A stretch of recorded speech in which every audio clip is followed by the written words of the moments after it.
Neighborhoods with homeowners associations often come with their own unique dynamics, a blend of community spirit, rules, and sometimes conflict. Our community was no different.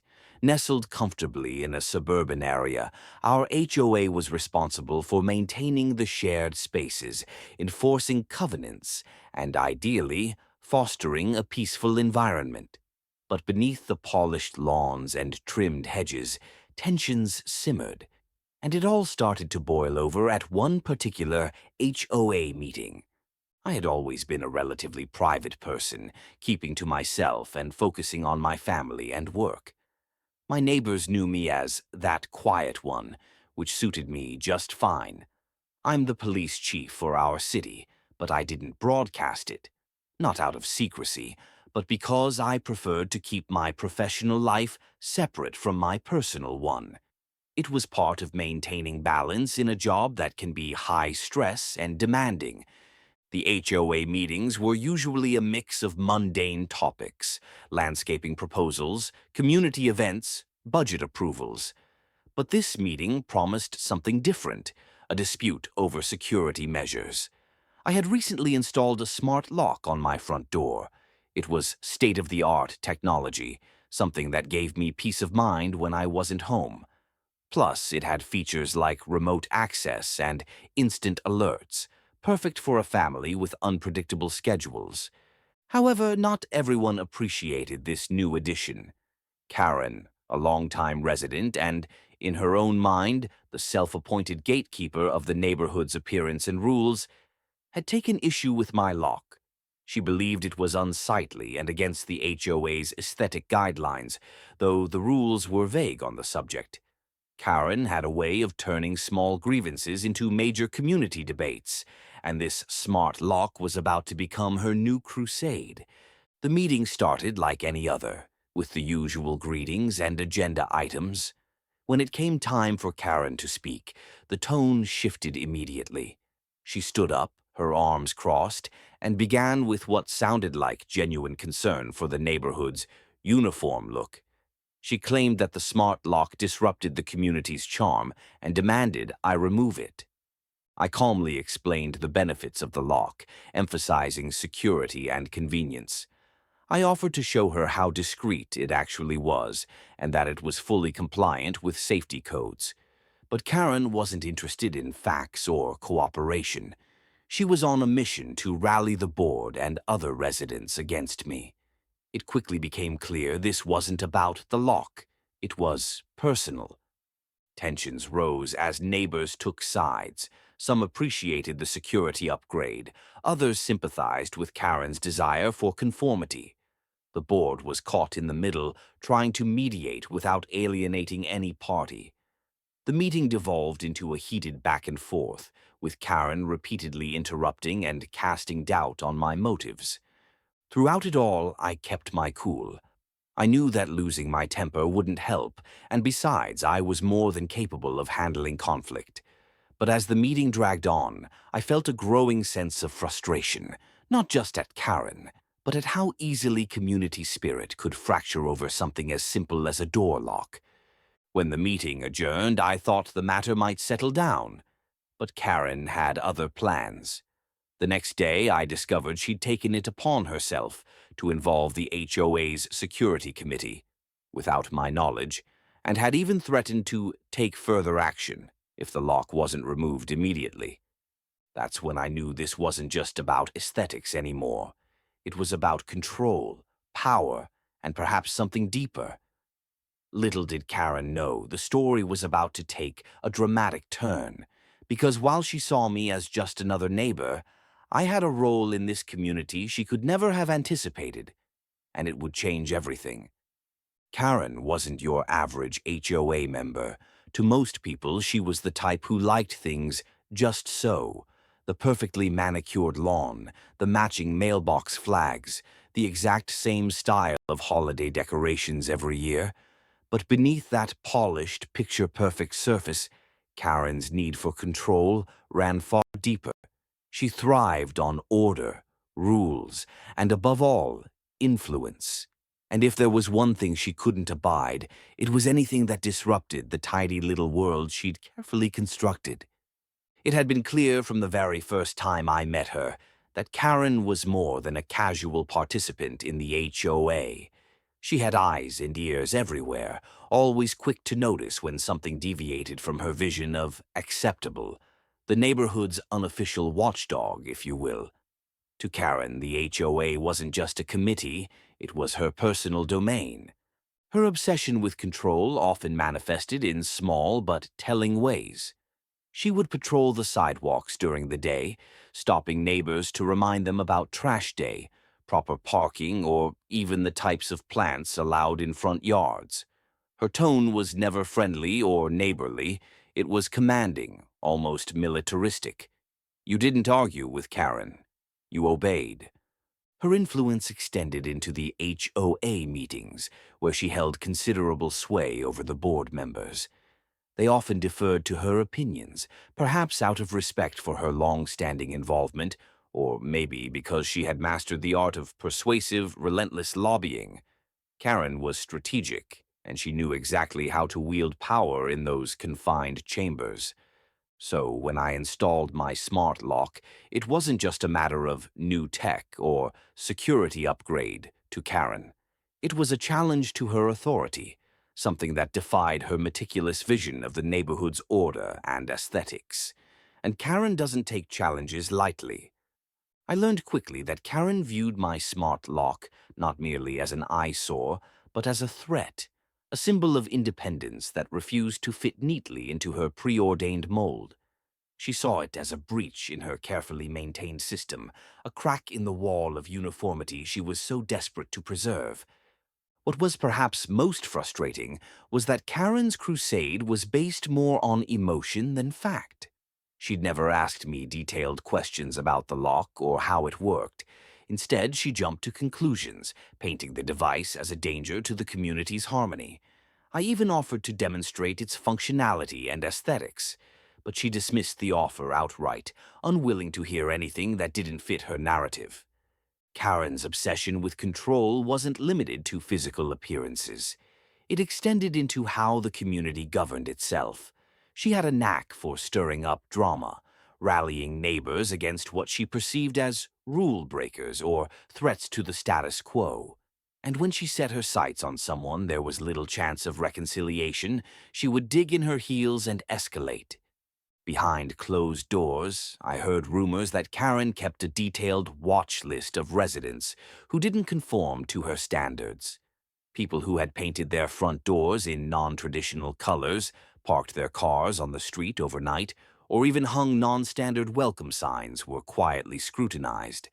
The power she held was subtle but pervasive. Despite this, many residents tolerated Karen's behavior because she was, in some ways, effective.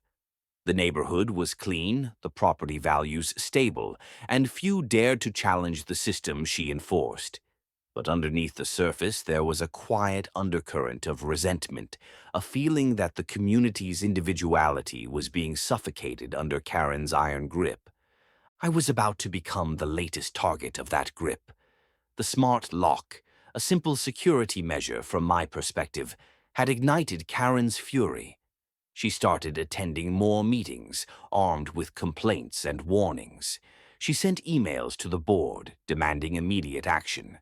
The once cordial neighborhood discussions turned into tense debates where Karen's voice dominated every room. Her obsession reached a tipping point one afternoon when I noticed her lurking near my front door. I had just come home from work and saw her crouching near the lock, examining it closely, almost as if she were looking for a way to dismantle it herself. I stepped outside and she quickly straightened up, feigning innocence. That moment was a clear warning. Karen was ready to take matters into her own hands. I realized then that this wasn't just about an HOA dispute. It was a personal vendetta, and Karen was willing to cross lines I never imagined she would. My position as police chief was unknown to her, which made her actions even bolder. She didn't realize that behind the quiet neighbor was someone trained to handle conflict, investigation, and enforcement. What happened next would prove that Karen's obsession was about to collide headfirst with real authority, and that the neighborhood was in for a very unexpected lesson about boundaries, respect, and consequences. Security had always been a priority for me and my family. As the police chief of our city, I was acutely aware of how vulnerable a home could be without the right protections. Although our neighborhood was generally safe, recent reports of break-ins in nearby areas had made me rethink the security of my own home. I wanted to install something that was both effective and convenient: a smart lock. Smart locks had evolved significantly in recent years. Gone were the days when a high-tech lock meant bulky, complicated gadgets with endless keypads and confusing codes. Today's smart locks were sleek, intuitive, and integrated with smartphone apps.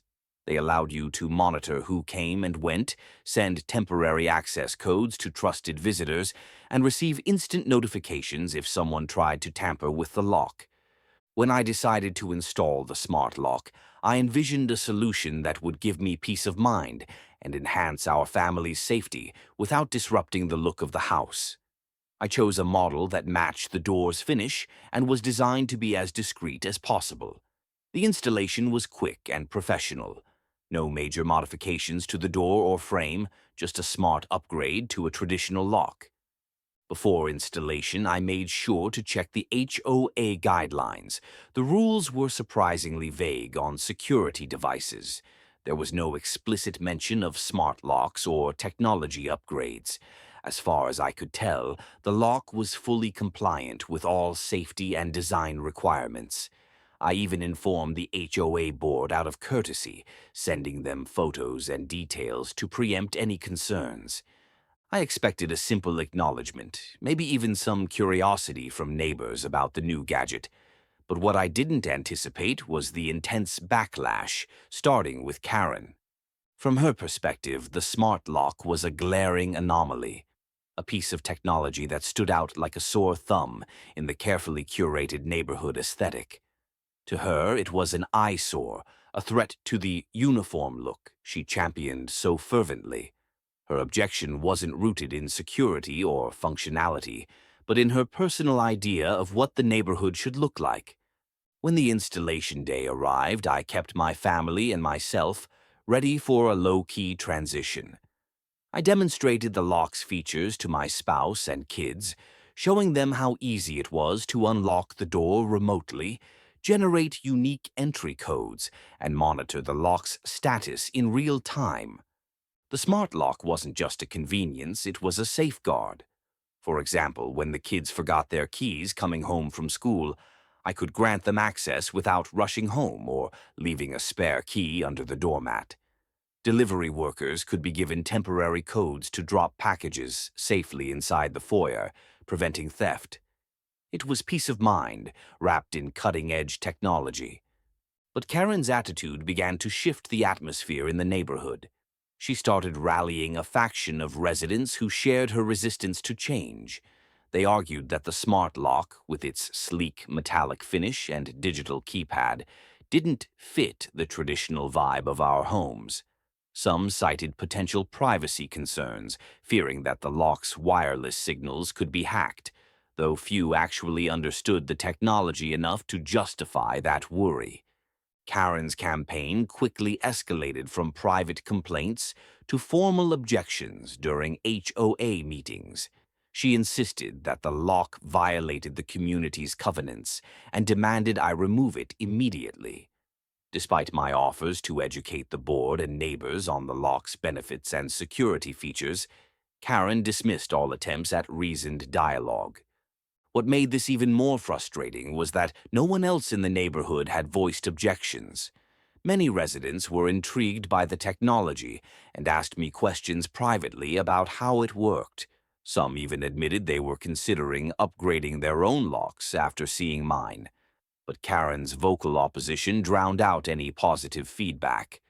The real tension began when Karen started hinting that the HOA might impose fines or other penalties if I refused to comply.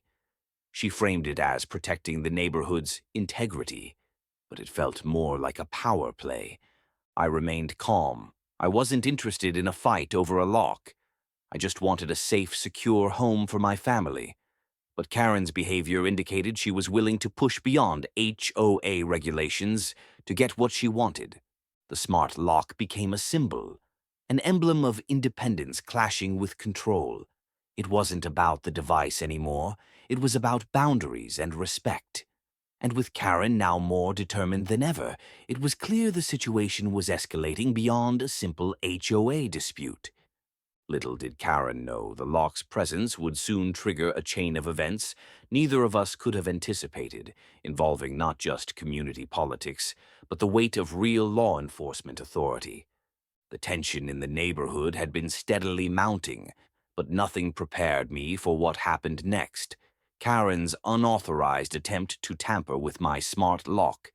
Until then, I had underestimated the extent of her obsession. I thought her objections would remain confined to HOA meetings, emails, and whispered neighborhood gossip. But Karen's behavior took a startling, alarming turn, crossing a line I never expected. It started on a quiet weekday afternoon. I had just returned home from a late shift at the police department. The day had been long, and I was looking forward to some peace. As I pulled into the driveway, I noticed something unusual. Karen's familiar sedan was parked unusually close to my front yard. She wasn't someone who visited neighbors without an invitation. Something felt off. Curiosity mixed with caution, I stepped out of my car and moved toward the front door. That's when I saw her, crouched near the smart lock, a pair of bolt cutters in her hands. The sight was surreal. Karen, the neighborhood's self-appointed watchdog, was attempting to physically disable my lock. Her eyes snapped up at me as I approached. For a moment there was a flash of surprise, then a quick attempt to regain composure. "I'm just checking something," she muttered, trying to sound casual. But the bolt cutters in her hands told a different story. "Karen, what are you doing?" I asked firmly. She hesitated, then said, "This lock is a problem. It's illegal, and it has to come off." I shook my head, suppressing my frustration. "You have no right to tamper with my property, and the lock is fully legal and compliant with HOA regulations." She shrugged defiantly. "I'm protecting the neighborhood." I could see that reasoning wouldn't reach her. Her need for control had blinded her to the simple fact that what she was doing was illegal. Tampering with someone else's property, especially attempting to break a lock, is a criminal offense. Yet Karen seemed willing to cross that boundary. I calmly informed her that if she tried to do this again, I would have to take official action. After all, I was not just a neighbor. I was the police chief, trained to handle these situations. Karen's face hardened, but she didn't press the issue further that day. But the incident left me shaken. This wasn't a petty HOA disagreement anymore. It was trespassing and attempted property damage, actions with serious legal consequences. I wondered what had pushed Karen to such extremes. Had her obsession with control become a dangerous fixation? That evening, I documented the incident thoroughly. Photos of Karen near the lock, notes on her behavior, and statements from neighbors who had witnessed her presence near my home. I knew I needed to protect myself and my family, both legally and physically. Meanwhile, Karen's actions sparked a ripple of reactions in the community. Some neighbors were shocked, others whispered about how far Karen might go. Still, a few remained loyal to her, convinced she was a defender of the neighborhood's values. I contemplated how best to address the situation. Confronting Karen directly could escalate tensions further, but ignoring the incident risked emboldening her behavior. As a police chief, I understood the importance of clear boundaries and consequences. The next day, I contacted the HOA board. I shared the details of Karen's attempted tampering and requested that they take official action. I also made it clear that any further interference with my property would be treated as criminal behavior. The board was caught off guard. While some members sympathized with Karen's concerns about the smart lock, none supported her taking the law into her own hands. They agreed to review the situation and issued a formal reminder about respecting property rights and following proper channels. Karen, however, was undeterred. She escalated her campaign by calling the police herself, a move that would come back to haunt her. She reported what she claimed was suspicious behavior at my house, hoping to paint me as the problem rather than herself. The irony was almost laughable, given that I was the police chief. But I knew this was no longer about reason or civility. Karen's need to control had morphed into a vendetta, blind to facts or logic. As the situation unfolded, I realized this was a defining moment, not just for me personally, but for the entire neighborhood. How we handled this conflict would set a precedent for community standards, respect for privacy, and the rule of law.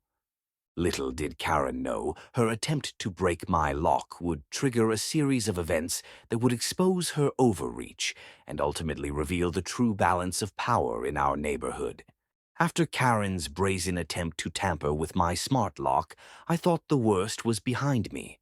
I had taken the necessary steps, documenting the incident, notifying the HOA board, and making it clear that any further interference with my property would be treated as a criminal act. But Karen wasn't done.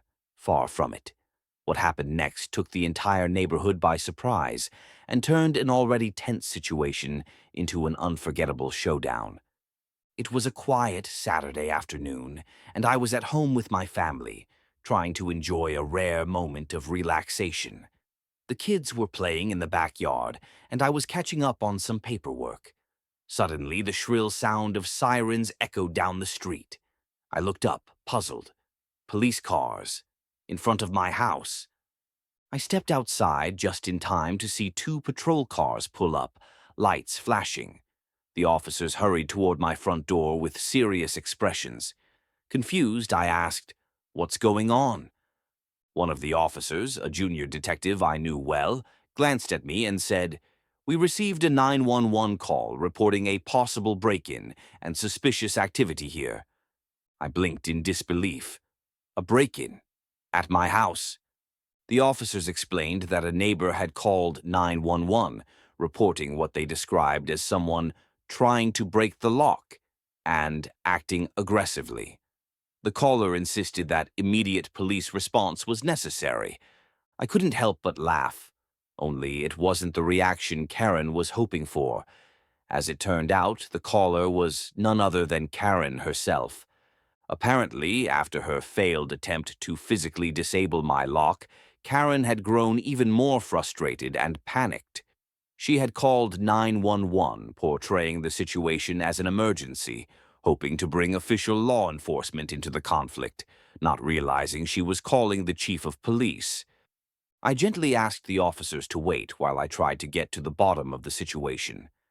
I dialed Karen's number, curious about her intentions and hoping to de-escalate matters. "Karen, I understand you called 911, I said calmly. There was a pause on the other end, followed by a flustered response. I thought there was something wrong. Your lock looked suspicious and I was worried about the neighborhood." I explained patiently that the lock was legal, secure, and part of my home's security system, and that her prior attempts to tamper with it were illegal and unacceptable. I reminded her that if she had concerns, the proper avenue was to raise them with the HOA or me directly, not to take matters into her own hands. The officers, meanwhile, were caught between their duties and the awkward reality of their chief being involved in a neighborhood dispute. They took statements from both sides but wisely refrained from escalating the situation further. When word spread about the 911 call, it quickly became the talk of the neighborhood. People couldn't believe Karen had actually called emergency services on the police chief over a door lock. Some found it hilarious, others were concerned about the growing hostility. What this incident revealed was a fundamental disconnect. Karen clearly didn't understand who she was dealing with. She treated the situation like a petty neighborhood squabble, failing to grasp the professional role I held. Meanwhile, I understood that her actions stemmed from a toxic combination of entitlement and obsession with control. I chose not to retaliate publicly. My priority was to maintain order and keep the peace in the community. But I made it clear to the HOA board and the officers involved that any further false 911 calls would be taken very seriously. False reporting is a criminal offense, and I wouldn't tolerate abuse of emergency services. The HOA board also stepped in, sending a letter to all residents reminding them about respectful communication and proper conflict resolution. They emphasized that the association's rules were designed to protect everyone's property and privacy, not to give any individual the power to harass or intimidate neighbors. Despite the official warnings, Karen seemed undeterred. The 911 call had only emboldened her. She continued to send emails, file complaints, and push for the removal of the smart lock. But by now, the community was rallying around me. Many neighbors reached out privately, offering support and expressing frustration with Karen's overreach. It became clear that the majority valued security, privacy, and respect far more than rigid conformity to some imagined aesthetic standard. The unexpected 911 call was a turning point. It exposed Karen's desperation and the lengths she was willing to go to control the neighborhood. It also underscored the importance of standing firm, setting boundaries, and using the tools of authority, both formal and informal, to protect one's rights. From this moment on, the conflict was no longer just a neighborhood disagreement. It was a test of power, responsibility, and community values. And I was ready to see it through, no matter the challenges ahead. Until the unexpected 911 call, most of my neighbors had no idea who I really was. I was just that quiet guy who kept to himself, lived a normal life, and rarely made waves. The revelation that I was the city's police chief sent shockwaves through the community, causing ripples far beyond what anyone anticipated. The irony wasn't lost on me. Here I was, a man responsible for upholding law and order in our entire city. Yet my own neighborhood had become a battleground where one neighbor, Karen, challenged not just me but the very authority I represented. For weeks, the community's perception of me shifted from a private citizen to a figure of official power, and that transformation changed everything. When Karen made that 911 call, the officers who responded quickly realized whom they were dealing with. News traveled fast within the department, and soon word was out. The police chief lived right here, amidst the very neighbors who had been in conflict over something as simple as a door lock. It was a moment of reckoning for the neighborhood. Suddenly, the dynamics changed overnight. Some residents were astonished, others felt reassured, knowing that the person tasked with protecting the city was also one of their own. But for Karen, this revelation was a game changer, and not in her favor. I didn't make a public announcement or broadcast my position. The situation just unfolded organically, as conversations, emails, and rumors spread. When neighbors learned who I was, many reached out with support, thanking me for maintaining professionalism despite the escalating hostility. But Karen's attitude shifted too. Her defiance intensified, likely fueled by the realization that she had been tangling with the top law enforcement officer. Instead of backing down, she doubled down, becoming more aggressive in her complaints and accusations. She seemed to believe that the police chief's role would intimidate others into submission, except me. The neighborhood's perception of Karen also began to change. People started to see her for what she was, someone whose obsession with control had spiraled into dangerous territory. Karen's attempts to break my lock, her false 911 call, and her escalating harassment suddenly took on a more serious light. The HOA board, which had previously been hesitant to confront her directly, felt pressure to act. With the chief of police personally involved, they couldn't afford to ignore the legal and ethical implications any longer. At the next HOA meeting, the atmosphere was electric. Residents packed the room, curious to hear how the conflict would be addressed now that the stakes were higher.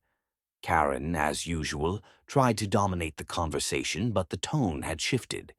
Board members, neighbors, and even some of Karen's usual allies spoke up in favor of de-escalation and respect for property rights. I decided to attend that meeting openly, not as a police chief wielding authority, but as a neighbor seeking resolution. I shared my perspective calmly, emphasizing that this dispute was about mutual respect, community standards, and legal boundaries. I stressed that no one was above the rules, not even me.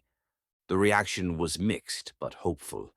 Some neighbors expressed relief that the conflict was being addressed seriously. Others still felt caught in the middle, wary of taking sides. But most understood that the key was restoring trust and civility.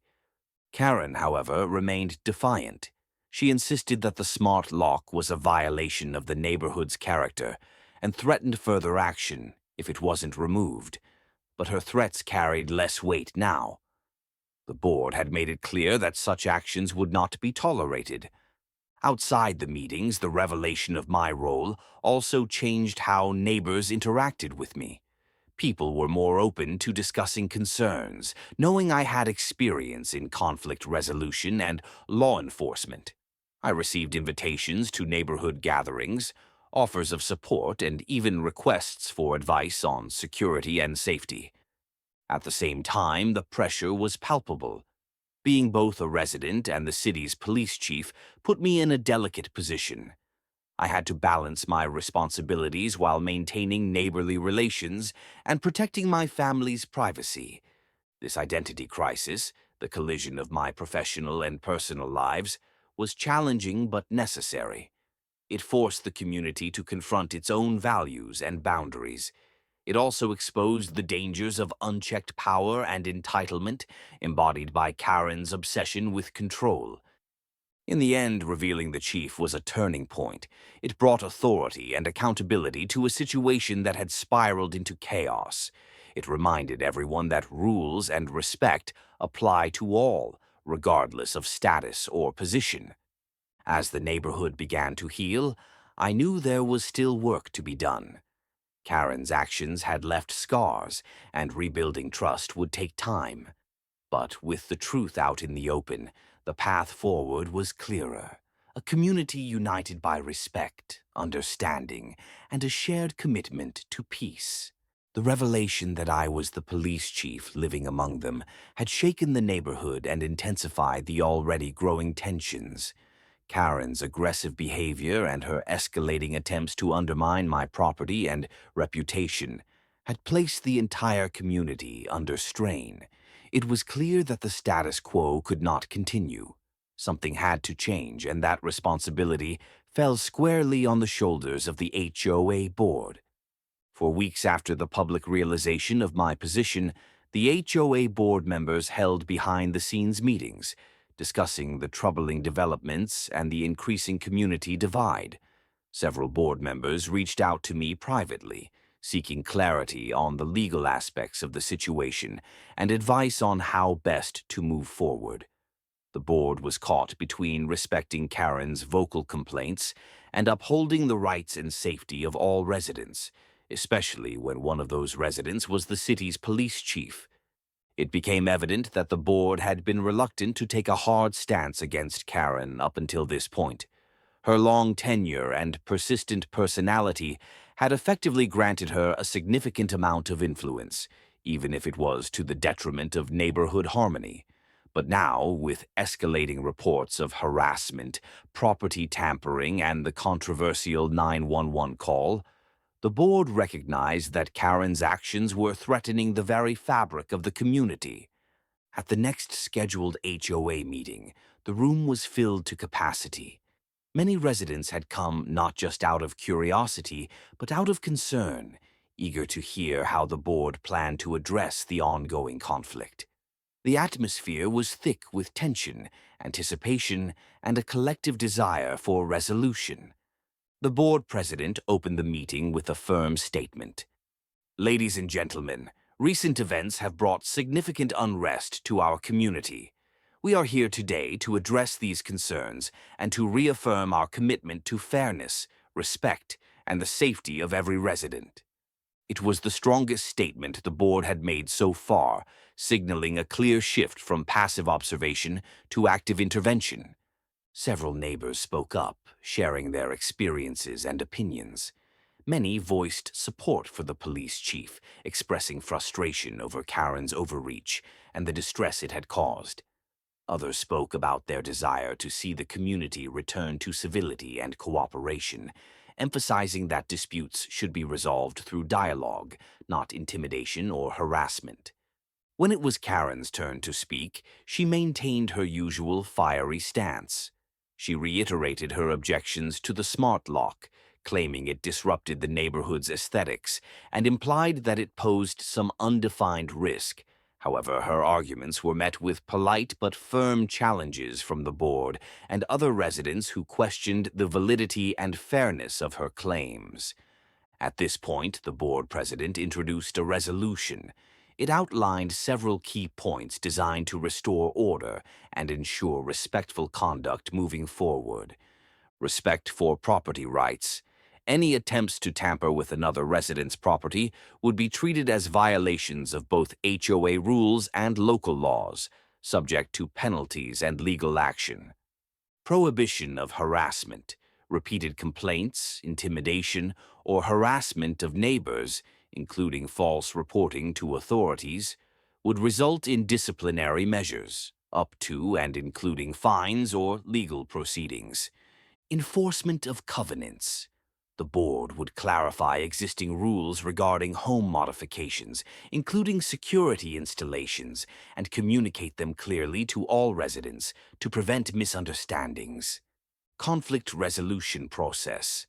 A formal process for handling disputes would be established, encouraging mediation and open communication rather than unilateral action. The resolution was met with widespread approval. It was a clear message to Karen and to the entire neighborhood that such behavior was unacceptable and would no longer be tolerated.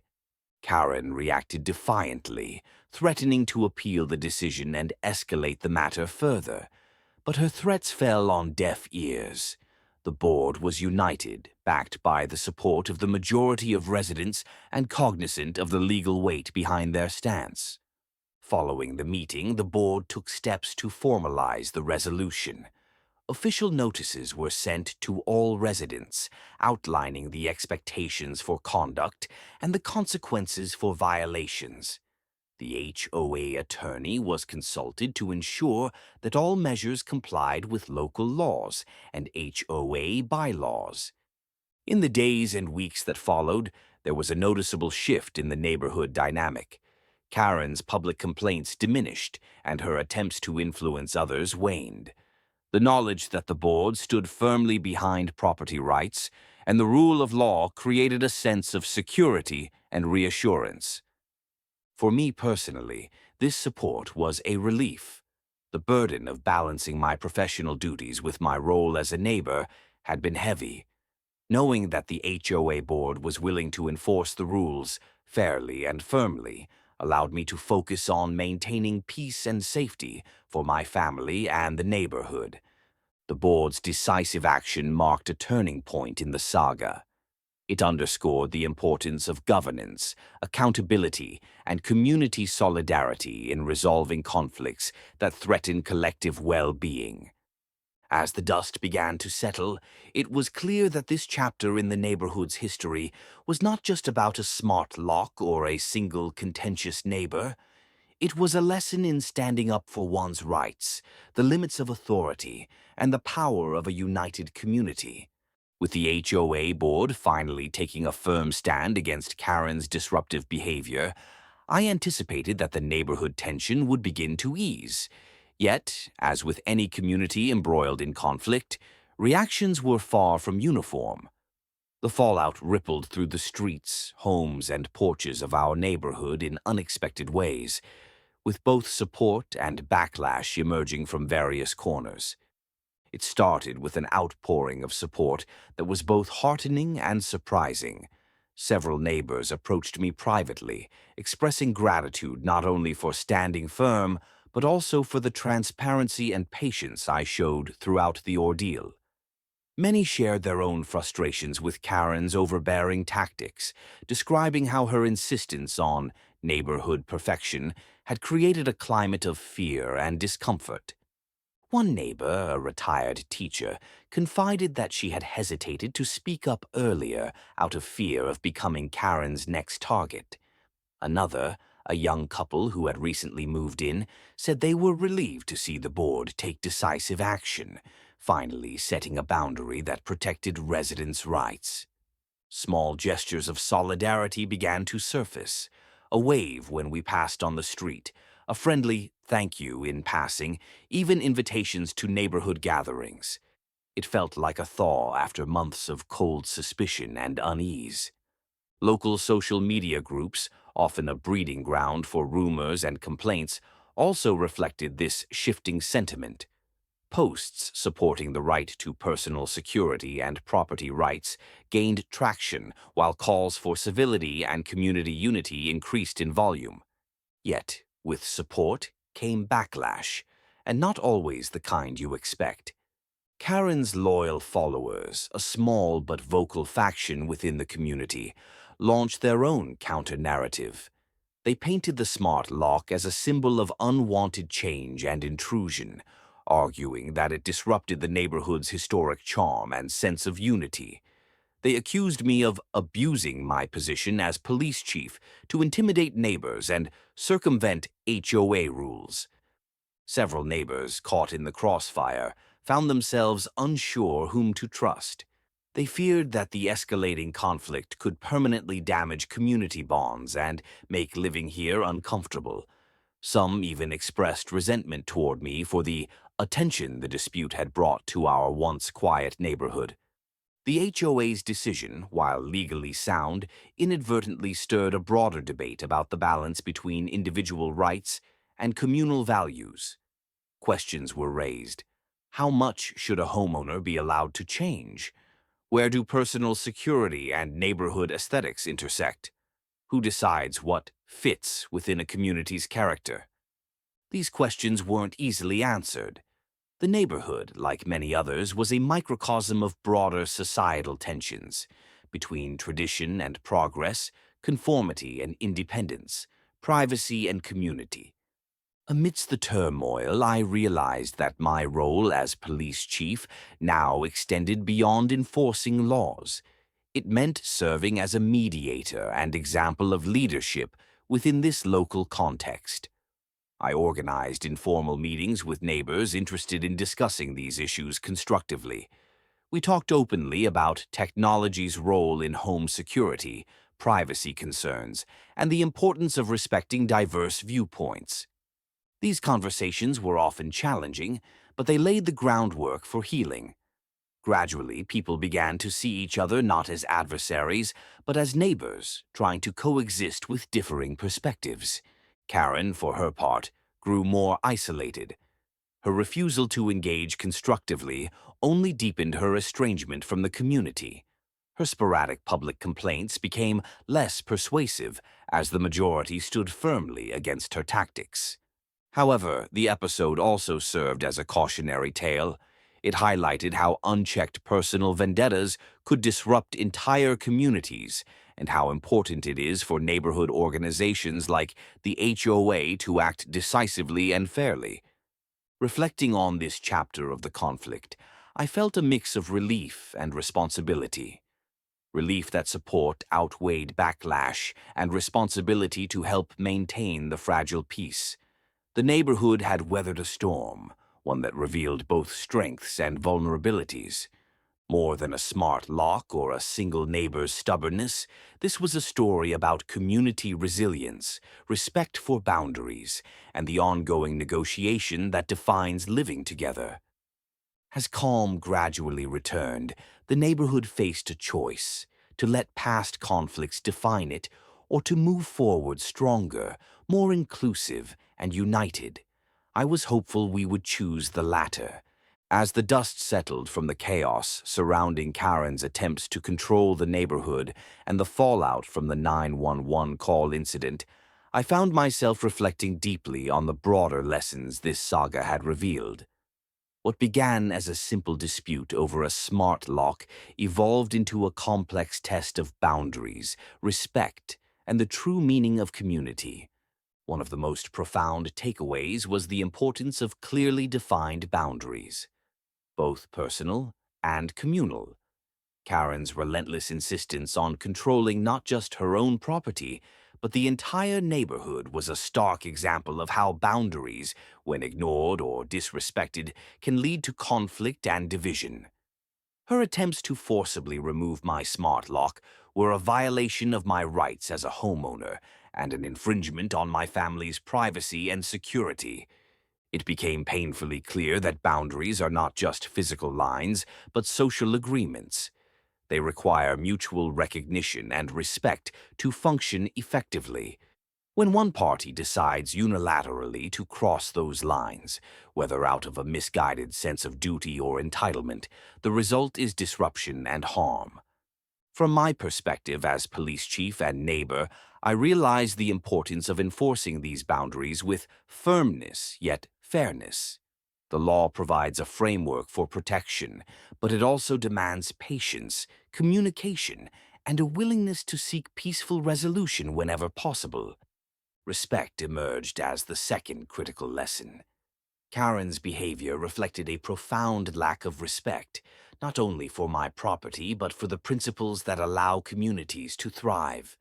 Respect means listening to others, valuing differing opinions, and acknowledging that no one person should dominate the lives of many. Throughout the conflict, I made a conscious effort to maintain respect for Karen, despite her antagonism, and for all my neighbors. This was not always easy, especially when faced with false accusations or personal attacks. But I knew that respect was the foundation of any meaningful dialogue. The HOA board's eventual intervention demonstrated that respect is a communal responsibility. By upholding rules fairly and providing a structured way to address grievances, the board helped restore a sense of order and civility. Their actions reinforced the idea that communities must balance individual freedoms with collective welfare.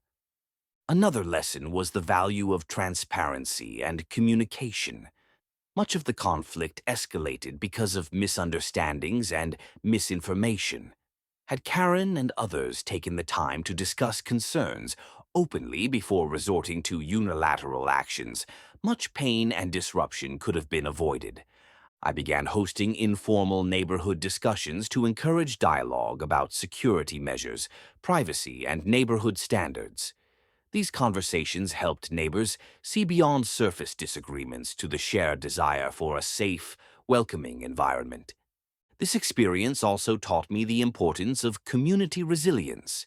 Every neighborhood will face challenges, whether from internal disputes or external pressures. What defines a community is not the absence of conflict, but how it navigates and grows from those challenges.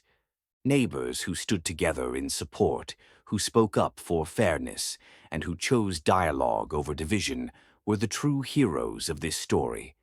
Their courage and kindness created a path toward healing and strengthened our community bonds. Lastly, I learned much about leadership in complex personal situations. Being the police chief brought unique challenges. I had to balance enforcing the law with maintaining neighborly relations, protect my family's privacy while being transparent, and use authority responsibly without appearing to wield it as a weapon. Leadership meant setting an example, modeling calmness, fairness, and integrity, even when provoked. It meant knowing when to listen, when to act decisively, and when to seek support from others.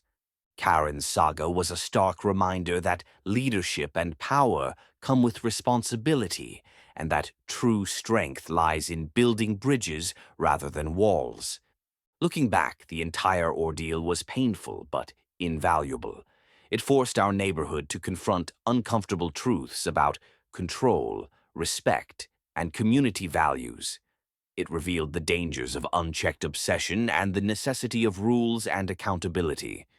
More importantly, it showed that when people come together with empathy and courage, even the most difficult conflicts can be resolved, and stronger, wiser communities can emerge. As life slowly returned to normal, I felt hopeful. We had all learned hard lessons, but those lessons paved the way for a better future. A future where boundaries are respected, voices are heard, and community is cherished. The tension that had gripped our neighborhood for months began to slowly dissipate, leaving in its wake an opportunity, a chance for healing and new beginnings. After the storm of conflict, legal threats, and public confrontations, it was time to turn the page and rebuild the community on a foundation of mutual respect, understanding, and shared purpose. For me personally, this phase was about more than just moving past Karen's harassment and the smart lock controversy. It was about restoring peace in my home, repairing relationships with neighbors, and helping foster an environment where everyone felt safe and valued. The first step toward healing was open communication. I organized several neighborhood gatherings, informal and inviting, where residents could come together not as adversaries, but as neighbors willing to listen and learn from one another. These gatherings were a mix of potluck dinners, block parties, and small discussion groups focused on community concerns. What struck me most was the genuine desire many neighbors had to move beyond the past. People shared stories, laughed together, and began to rebuild the bonds that had frayed. The community's collective resilience shone through as old wounds slowly started to heal. The HOA board also played a crucial role during this transition. Building on the firm stance they had taken, the board introduced new initiatives aimed at fostering inclusivity and cooperation. They revised community guidelines to clarify acceptable home modifications while allowing room for personal security choices like smart locks. Educational workshops on neighborhood safety, conflict resolution, and respectful communication became regular events. These sessions helped equip residents with tools to handle disagreements constructively and prevent future disputes from escalating. Karen, meanwhile, had become a distant figure, no longer the vocal disruptor, but a quiet presence on the edges of community life. Her refusal to engage positively meant she was increasingly isolated. While this was unfortunate, it also served as a reminder that respect and cooperation are voluntary and must be earned. One of the more rewarding developments was the new sense of partnership between residents and the local police department. My role as police chief became a bridge rather than a barrier. I worked to enhance neighborhood policing efforts, encourage community watch programs, and promote transparency between law enforcement and residents. This partnership helped restore trust and underscored the importance of collaboration in maintaining safety and harmony. Reflecting on the entire journey, I understood that challenges like these are inevitable in any community. Differences in opinion, personal values, and priorities will always arise. What matters most is how those differences are addressed. Moving forward meant embracing the diversity within our neighborhood, recognizing that everyone had a stake in creating a welcoming environment.